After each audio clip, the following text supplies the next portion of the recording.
Hello and welcome to Trade of the Week with me, Zinati Guma, and joining me for some technical analysis on Stefanutti Stocks, We Buy Cars, Pan-African Resources, Premier Group, and Mr. Price is Unum Capital's Loyiso Mpeta. Thank you so much for your time, Loyiso. Giving us a lot of options today as we end off the year. It's been quite a year. And actually just looking at, for example, the construction sector, which has really been shaky, but there seems to be some optimism after the GNU came into effect of investment coming online finally. And I'm guessing that Stefanutti should be benefiting from that. What are you seeing from a technical perspective? Yeah, so Stefanutti is quite an interesting one.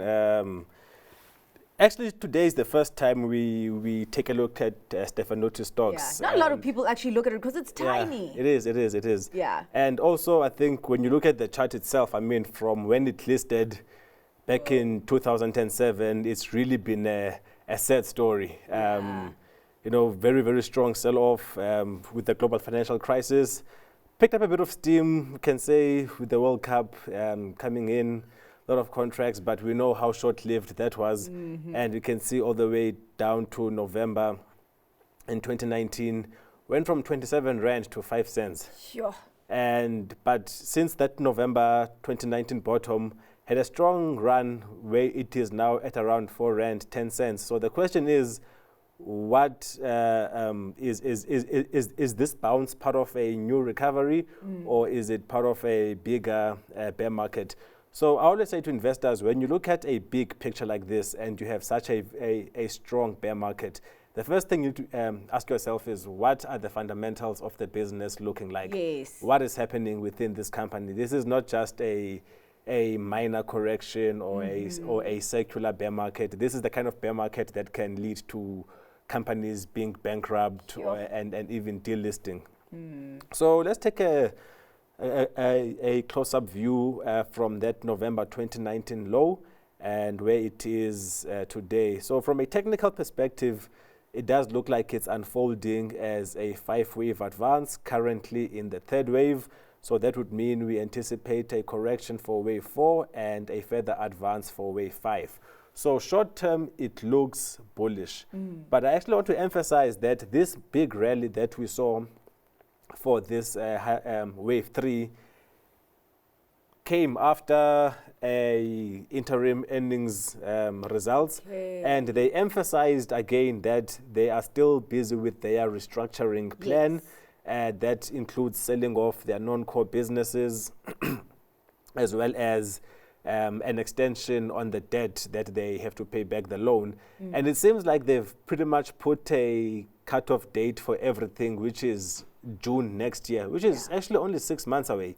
Okay. So as the stock is trading now, I'm not sure if it's trading under a cautionary announcement, but it does trade under what they call an ongoing concern. All right. Especially seeing that their current liabilities and their total liabilities far exceed their total and current assets. So this is a company that has got the real prospect of bankruptcy. And also the fact that one of their big potential paydays is what they're currently having a big dispute within the Kusile project as well. Yeah. So there's a lot of things which are impacting their balance sheet, which also then spills over to cash flow generation issues.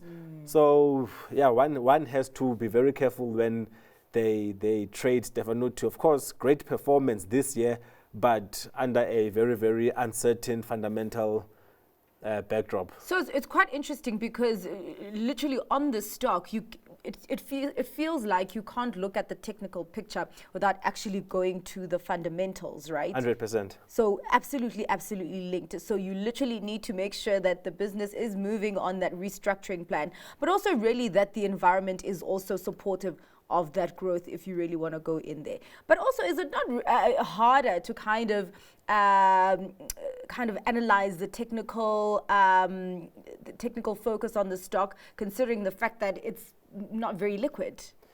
Actually, just by looking at it, it does have good trading volumes. Yeah, okay. And looking at the wave structure, it does give very clear patterns.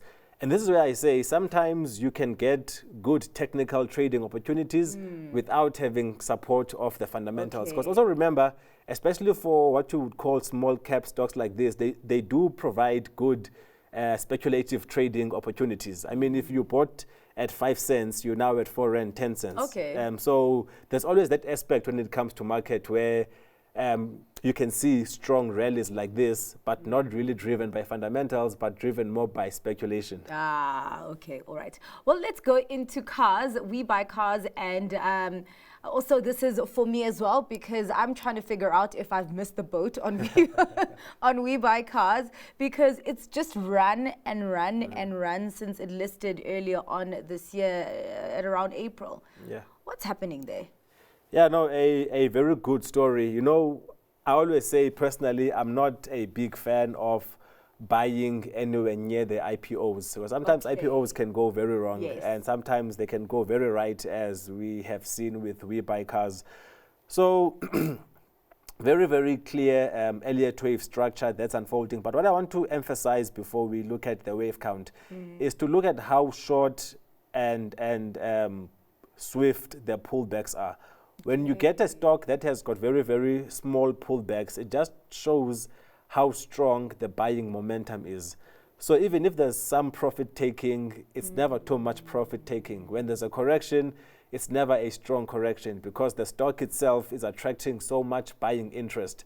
So as we go forward, I don't see the picture changing in terms of buying the dips. The dips are very short. Yeah. So you're not going to get much opportunity there. Yeah. If what we've seen is anything to go by. So from that listing, a low, again, simple wave 1, wave 2, and I'm looking at this advance as a lower degree wave 1, which unfolded in 5 waves, a very short pullback for wave 2, and this very strong rally is for wave 3.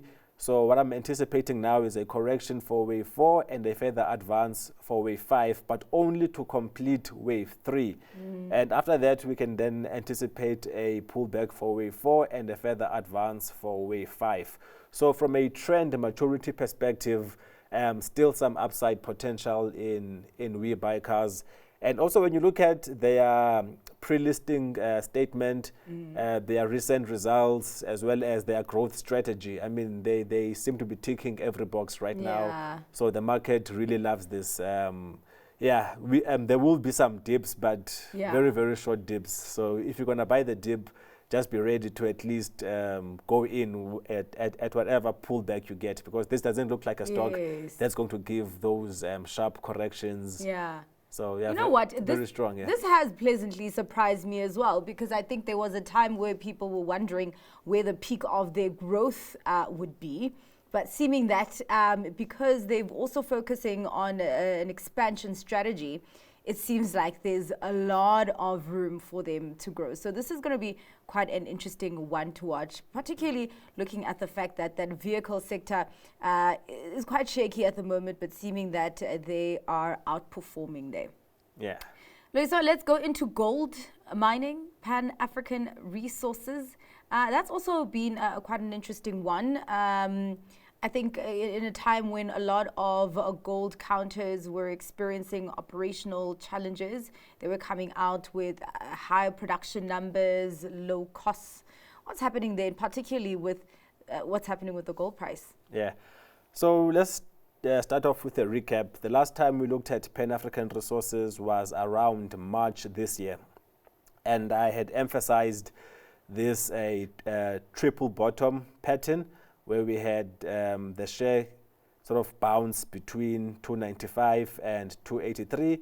But then I zoomed in onto this pattern here specifically, which is a double bottom between 283 and 285.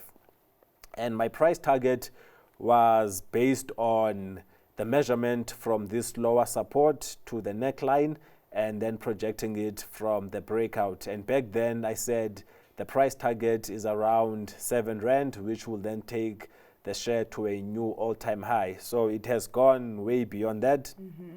And just taking a sort of bigger picture look, so from this peak at 642, which is for wave 3, Now there's more perspective on this correction, which is an ABC zigzag for wave 4. So this advance from 283, I am now forecasting it to be for a higher degree wave 5. So what we have currently is this wave 1, wave 2, a very, very strong wave 3, what looks to be a pretty swift correction for wave 4, and now the stock is moving up for wave 5, which will then complete the higher degree 5-wave structure. Now, here's the interesting thing with commodity stocks. More often than not, the 5th waves of any degree tend to be greater than the 3rd waves. Okay. So if you were to forecast that if it does play out from 721, that means this 5th wave has got the potential to be greater than this move from 285 to around 870.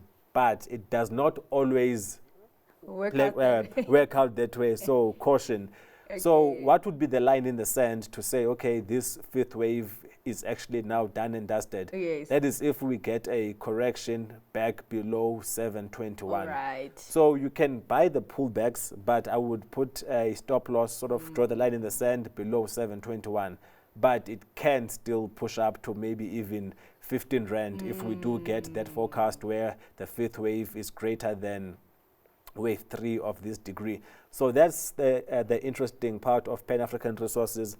And like you say, I mean, gold, from a fundamental perspective, still in an environment that is very supportive. We still have geopolitical tensions around the globe with all the wars happening. Yeah. We are still in a global interest rate cutting cycle, which is very good for gold. Yes. We're seeing more central bank buying of gold and also ETFs buying more gold. So the backdrop for gold itself is very good. And we know Pan-African resources, with its hybrid of underground mines and tailings treatments, they've invested a lot more on the tailings side of things, which is a much more efficient mining operation than the underground levels. So from an operational perspective, always been a very, very well-run company with good margins. So now the picture looks bullish for Pan-African resources, but like I say, that large forecast for wave 5 doesn't always play out. So at least we have a line in the sand at 721. So buy the dips, but below 721, take it as the 5-wave advance is done. All right. Well, yeah, I mean, it's quite interesting because, yeah, you're right. When you invest in these gold miners, you don't just take the upside of the gold price. You also take the operational kind of story as well. So depending on where the company is with that, you either win or lose. Yeah. All right. So let's get into food producer Premier Group. They also recently listed or relisted. When was it again? Earlier this year or last year sometime, Yeah. Just talk to us about Premier Group. And I'm also thinking that the environment should be more supportive of them, considering that inflation is lower. Also lower interest rates to kind of boost consumer demand. Yeah, no, that is true. Also a very strong performer since that listing last year. Started off pretty subdued from that listing for the first, say, about 6 months or so, but made this peak for wave 1, had a pretty decent pullback for wave 2, and what we've seen has been a very, very strong rally from around, say, May this year. So this rally, I'm labeling it as a higher degree wave 3, and it has currently unfolded in waves 1, 2, 3, 4. So seem to be in the 5th wave, but of wave 3. So once we get a complete wave 5, the forecast is then a pullback for wave 4 and further upside to complete a 5-wave structure before we then anticipate a 3-wave pullback. So still some upside potential in Premier. But at this current juncture, if you're not in the stock yet, I would wait for a pretty decent pullback for wave 4 before buying for wave 5. But again, 5th waves don't always have the upside that a wave 3 has. So at this stage, I would say be cautious in buying. Because the trend does look to be at a fairly mature stage, but still there's upside potential. How much? Hard to say. Would you have a sand in the line there as well? Not at this stage, because this advance is for wave 5 of 3, so it's not complete. All right. So this wave 4 will sort of give us a better indication of when would be the best time to buy, then in anticipation for the 5th wave. So there's still some upside here, but like I say, hard to say how much more and how deep this pullback will be. But yeah, that is... All right. Well, let's get into Mr. Price. An investor favorite. We have had quite a few people pick it as a stock pick. They also recently had results out. Also, looking at a case of a high tide lifting all boats with the kind of better economic confidence, that hopefully that will filter through to better economic performance. How does that look like? Because I would imagine that it has had a pretty high run as well. Yeah. So we did look at Mr. Price. Actually, last time we looked at it was around November last year. And I emphasized that this rally from March 2020 to August 2021 was in 5 waves, but our key focus was on this very, very deep, prolonged correction, which I emphasized that it's characterized by this sequence of lower lows as well as lower highs. But at that stage, when we looked at it, I said this downward trend has been bugged, because now we have this sequence of higher highs, which has bucked the sequence of lower highs, and we also have a higher low. And I also then gave a line, and I also emphasized that what we have also is a very strong reversal pattern, which is an inverse head and shoulders. And then the line in the sand was, for the bullish outlook to remain intact, price must hold above 123.25, and it did. So the question now is, and you can see this was back when the stock was trading at around 160. It's now at 292. So a very, very strong run from that day.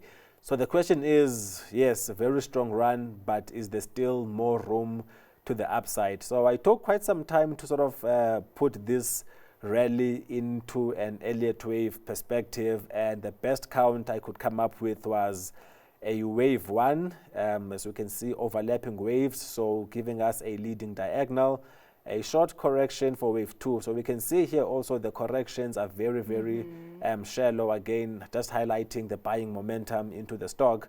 And so this is for wave 2, so this then must be for greater wave 3, which I'm labeling as wave 1, wave 2. And then we have a more extended wave 3, which also unfolded in 5 waves. And now we have wave 4, wave 5 to complete the higher degree wave 3. So whether this higher degree wave 3 is complete yet, hard to say, could still push up.